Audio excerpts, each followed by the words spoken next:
ನಿಮ್ಮ ಸಾಮಾನ್ಯ ಏನು ಸಾಮಾನ್ಯ ಬದುಕಿಗೆ ಸಂಬಂಧಪಟ್ಟಂತೆ, ವಿದ್ಯಾರ್ಥಿ ಬದುಕಿಗೆ ಸಂಬಂಧಪಟ್ಟಂತೆ, ಬಾಲ್ಯದ ಬದುಕಿಗೆ ಸಂಬಂಧಪಟ್ಟಂತೆ ಅನೇಕ ಘಟನೆಗಳನ್ನು ಇಟ್ಕೊಂಡು ಅವರು ಅನೇಕ ಕಥೆಗಳನ್ನು ಬರೆದಿದ್ದಾರೆ, ಕಾದಂಬರಿಗಳನ್ನು ಬರೆದಿದ್ದಾರೆ, ಮಿನಿ ಕಾದಂಬರಿಗಳಿದ್ದಾರೆ, ಕವನ ಸಂಕಲನಗಳು ಅಂಥವುಗಳನ್ನೆಲ್ಲ ಒಂಚೂರು ನೋಡಿದ್ರೆ ಗೊತ್ತಾಗುತ್ತೆ. ಹಾಗೆ ನಾನು ಶೋಭಾ ಮೇಡಮ್ ಅವರದ್ದು ಒಂದು ಕವನ ಸಂಕಲನ ಕೂಡ ಬಿಡುಗಡೆಗೆ ಹೋಗಿದ್ದೆ. ತುಂಬಾ ಚೆನ್ನಾಗಿ ಅವರು ಇಲ್ಲಿಯ ಭಾಗದ ಅವ್ವ ಮತ್ತು ಅಪ್ಪನಿಗೆ ಕವನ ಸಂಕಲನ. ಸೊ ಆ ಕವನ ಸಂಕಲನದಲ್ಲಿ ಅವರು ವ್ಯಕ್ತಪಡಿಸಿರುವಂತಹ ನಮ್ಮ ಭಾಗ, ಈ ಭಾಗದ ನಮ್ಮ ಸಂಪ್ರದಾಯಗಳಿಂದ ಪ್ರಾರಂಭವಾಗಿ ದಿನನಿತ್ಯದ ಬದುಕು, ಭಾವನೆಗಳು, ಕಷ್ಟಗಳು, ಸುಖಗಳು, ಸಂತೋಷಗಳು, ನೆಮ್ಮದಿಗಳು, ಪ್ರಕೃತಿ ಎಲ್ಲವುಗಳ ಬಗ್ಗೆ ಅತ್ಯುತ್ತಮವಾದಂತಹ ಕವನಗಳನ್ನು ಬರೆದಿದ್ದಾರೆ. ಸೊ ಹಾಗಾಗಿ ನೀವು ಕೂಡ ಅದು ಬರೆಯೋದಕ್ಕೆ ಸಾಧ್ಯ ಆಗ್ತದೆ, ಓದೋದಕ್ಕೆ ಸಾಧ್ಯ ಆಗ್ತದೆ. ಆರಂಭದಲ್ಲಿ ನೀವು ಓದೋದನ್ನ ಟ್ರೈ ಮಾಡಿ, ಪ್ರಯತ್ನ ಮಾಡಿ, ಹೆಚ್ಚೆಚ್ಚು ಓದಿ ಓದಿ ಓದಿ ಬಂದಾಗೆ ನಿಮಗೆ ಭಾಷೆಯ ಮೇಲೆ ಹಿಡಿತ ಪ್ರಾರಂಭ ಇದು ಹೊಂದಾಣಿಕೆ ಮಾಡಿದಾಗ ಅದು ಹೆಚ್ಚು ಇಷ್ಟವಾದಂಥ ಕಾವ್ಯ ರಚನೆ. ಈಗ ನೀವು ಅಂತಹ ಭಾವನೆಗಳು ನಿಮಗೂ ಇರ್ತವೆ. ನೀವು ಕಂಡಂತಹ, ನೀವು ಕೇಳಿರುವಂತಹ, ನೀವು ನೋಡ್ತೀರಿ, ಕಾಡನ್ನು ನೋಡ್ತೀರಿ, ಮಳೆಯನ್ನು ನೋಡ್ತೀರಿ, ಹೌದಾನೆ? ನಿಮ್ಮ ಗೆಳೆಯರ ಭಾವನೆಗಳನ್ನ ನೀವು ನೋಡ್ತೀರಿ, ನಿಮ್ಮ ಅಪ್ಪ ಅಮ್ಮ ಅಜ್ಜ ಅಜ್ಜಿಯ ಪ್ರೀತಿಗಳನ್ನ ನೀವು ಕಾಣ್ತೀರಿ, ಅಣ್ಣ ತಮ್ಮಂದಿರ ಸೋದರರ ತಂಗಿಯ ತಮ್ಮನ ಇವುಗಳ ಪ್ರೀತಿ ವಿಶ್ವಾಸವನ್ನು ನೀವು ಕೇಳ್ತೀರಿ, ಕಾಣ್ತೀರಿ. ಅವೆಲ್ಲವುಗಳು ಕೂಡ ಏನಾಗ್ತದೆ, ನಿಮ್ಮ ಅಭಿವ್ಯಕ್ತಿಯನ್ನ ಗೊಳಿಸಬೇಕು.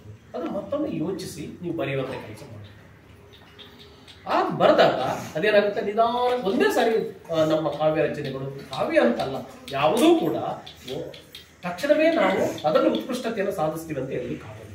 ನಿಧಾನಕ್ಕೆ ನಿಧಾನಕ್ಕೆ ನಿಧಾನಕ್ಕೆ ಅದ್ರ ಮೇಲೆ ಹಿಡಿತಾ ಬರ್ತದೆ. ನೀವು ಹೇಗೆ ಸೈಕಲ್ ಹೊಡೆಯೋದು ಕಲ್ತ್ರಲ್ಲ, ಕಲ್ತ ತಕ್ಷಣ ಸೈಕಲ್ ಫಸ್ಟ್ ದಿವಸನೇ ಬಿಡ್ಕೊಂಡು ಹೋದ್ರ ಇಲ್ಲ, ಅದರಲ್ಲಿ ಎದ್ದು ಬಿದ್ದು ಹೋದ, ಸ್ವಲ್ಪ ಏಟ್ ಮಾಡ್ಕೊಂಡು ಅಪ್ಪನ ಹತ್ರ ಅಂತ ಕರೀತೀವಿ ನೋಡಿ. ಅದನ್ನ ಮನುಷ್ಯನ ಅನುಭವವನ್ನ ಹೇಗೆ ಅಲ್ಲಿ ಕಾವ್ಯದಲ್ಲಿ ಪ್ರಯೋಗವನ್ನು ಮಾಡ್ತಾರೆ. ಅದೇ ರೀತಿ ಹೀಗೆ ನೀವು ಹೇಳ್ತಾ ಹೋದ್ರೆ ತುಂಬಾ ಇದೆ. ಈಗ ಲಂಕೇಶ್ ಅವರ ಅವ್ವ ಪದ್ಯವನ್ನು ಓದಿದ್ರಂತೂ ಅದೇ ಬೇರೆದೇ ಒಂದು ಲೋಕ. ನಮ್ಮ ಹಳ್ಳಿಗಾಡಿನ ಸಾಮಾನ್ಯರಲ್ಲಿ ಸಾಮಾನ್ಯವಾಗಿರುವಂತಹ ತಾಯಿಯರ ಬದುಕನ್ನ ಎಷ್ಟು ಸ್ಪಷ್ಟವಾಗಿ ಕೊಡ್ತಾರೆ. ನನ್ನವ್ವ ಹಸಿರು ನೆಲ ಅಂತ ಹೇಳ್ತಾರೆ. ನನ್ನವ್ವ ಅದು ಕಪ್ಪು ನೆಲ, ನನ್ನ ತಾಯಿ ಹೇಗಿದ್ದಾಳೆ ಅಂದ್ರೆ ಕಪ್ಪು ನೆಲ. ಆದ್ರೆ ಕಪ್ಪು ನೆಲ ಆದ್ರೂ ಕೂಡ ಏನ್ ಬೆಳೀತಾಳಲ್ಲಿ, ಅಲ್ಲಿ ನಿತ್ಯ ಏನ್ ಬೆಳೀತವೆ, ಹಸಿರು ಸಸ್ಯಗಳು ಬೆಳೀತವೆ,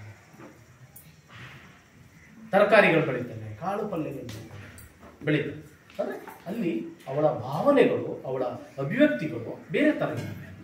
ಅಲ್ಲಿಯ ಕಾವ್ಯದ ಪ್ರಯೋಗ ಮತ್ತು ಕವಿತೆಯ ಪ್ರಯೋಗ ಮತ್ತೊಂದು ಬೇರೆಯದೇ ಇಲ್ಲ. ಹೇಳ್ದಲ್ಲ, ಭಾವದ ತೀವ್ರತೆ ಜೊತೆಗೆ ಮತ್ತೇನಿರುತ್ತೆ ಅಲ್ಲಿ, ಕಾವ್ಯ ಕವಿತೆ ಇಲ್ಲಿ ಕೇವಲ ಭಾವನೆಗಳು ಮಾತ್ರ ಇರ್ತದ, ನಮ್ಮ ಭಾವನೆಗಳು ಮಾತ್ರ ಇರ್ತದ ಅದಕ್ಕೆ ಇಲ್ಲ.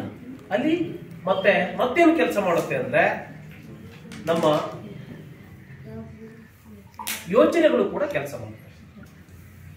ಯೋಚನೆ ಮತ್ತು ಭಾವನೆ ಎರಡೂ ಸೇರಿದಾಗ ಒಂದು ಉತ್ಕೃಷ್ಟವಾದಂತಹ ಕಾವ್ಯ ಆಗ್ತದೆ. ಯೋಚನೆ, ವಿಚಾರ ಎಲ್ಲ ಅದರೊಳಗೆ ಸೇರ್ಕೋಬೇಕು. ಅಲ್ಲಿ ಕೇವಲ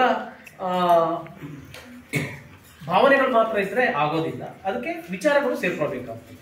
ಅದು ನಮ್ಗೆ ಗೊತ್ತಿದೆ, ವಚನ ಸಾಹಿತ್ಯ ಅಂತ ನೀವೆಲ್ಲ ಪಾಠದಲ್ಲಿ ಬರ್ತದೆ. ವಚನಗಳು ಅಂತ ಬಸವಣ್ಣನ ವಚನಗಳೆಲ್ಲ, ಅಕ್ಕಮಾದಿ ವಚನಗಳು, ಜಡರದಾಸನ ವಚನಗಳು ಇವೆಲ್ಲ ಕೇಳಿದ್ವಿ.